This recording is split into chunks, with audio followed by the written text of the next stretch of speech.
It's not much of a leap to say you're at a room full of bankers here, and I'm sure Crazy Rich Asians helped open the door for you guys a lot wider to get movie financing and project financing.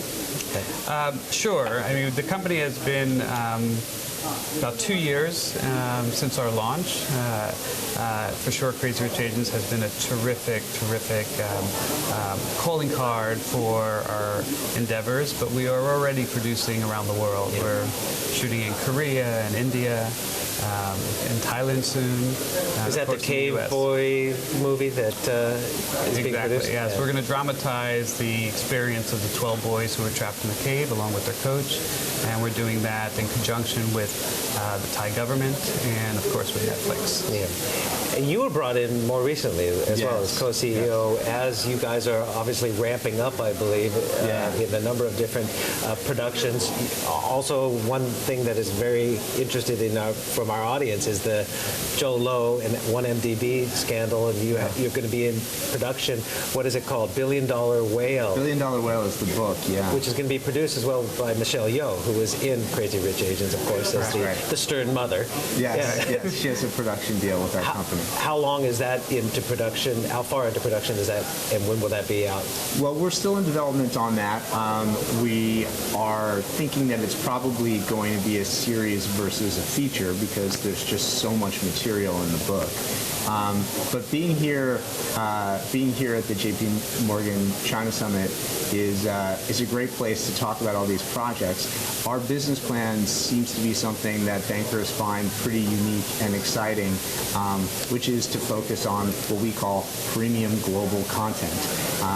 We're really, and Crazy Rich Asians is such a great example of this, but we're really focusing on developing and producing movies and television in places like China and places with emerging countries in the world where there's this increasing demand for premium movies and television, and where we're developing with platform native talent. The trend that we've seen with Crazy Rich Asians, kind of opening up the door for more Asian-themed or Asian-cast films being accepted by English-language audiences, in particular in the United States. Are we going to start seeing a real surge on these types of productions? Because you can really count them on one hand that have really been successful. Joy Luck Club, way back when.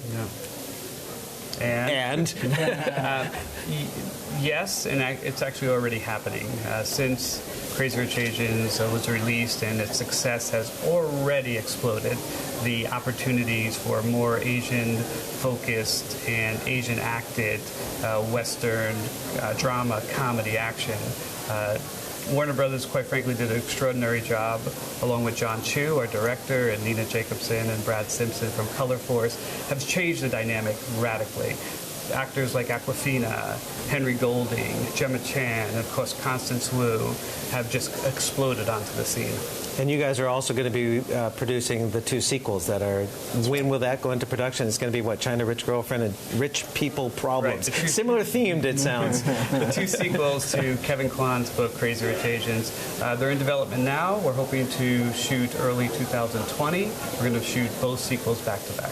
Now, in 2012, we saw that landmark deal between China and the United States, opening up the box office here. Still, there's quotas here, about 34 roughly Hollywood films that can come here. So that really also spurned a lot of co-productions. Absolutely. Right? Yes. And so that's what we've seen, a real surge in co-productions. But how has the pool of liquidity from China changed when in 2017 there was a crackdown on money investing into Hollywood? We saw Dalian Wanda go into AMC, Legendary, and Alibaba Pictures as well. So have we seen a change, or is there still ample liquidity here in the China market? So we believe there is, for someone who, for companies who are facile and creative about working cross borders, there's still great opportunity.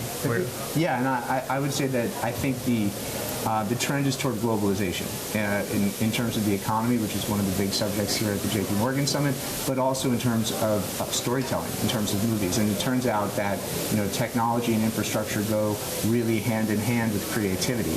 You need a narrative and a story to animate all of this expansion.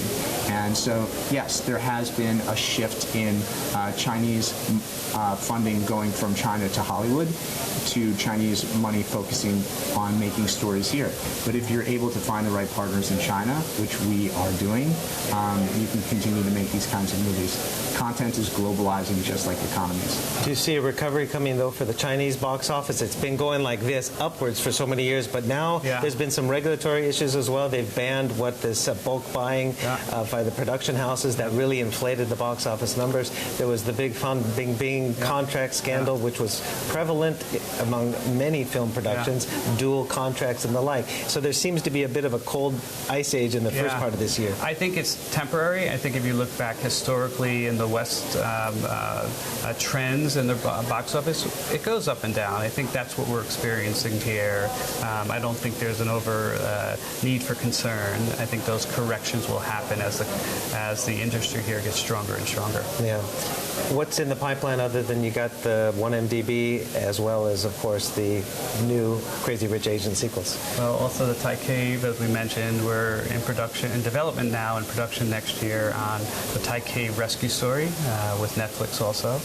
That's going to be a significant piece of global entertainment. Yeah. Yeah, and also we are doing a lot in India, in Mexico, and a lot of other places around the world. Well, in India, I saw there's Delhi Crime, but that's a streaming thing, right? So where do you weigh in on the difference in the competition between going to the theater or streaming at home, which I do? Yeah. But each piece of material finds its best format, and in India for Delhi Crime, that was best told as an 8-part series. We made all 8 of them and then brought Netflix on as a partner. Others will demand a theatrical presentation, so we weigh it based on the specific requirements of that project.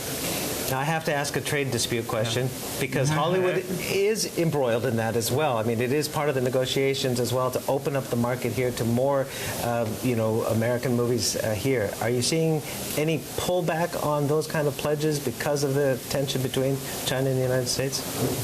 Well, again, I think it's important in China to have the right partner in China. There may be some tension as to whether American streaming platforms like Amazon or Netflix are able to work here in China. But China has its own streaming platforms. So as long as we're developing locally, those stories have the potential to go global. And whether we find local distribution for some of those projects and global distribution for others, we're happy to have a mix of things.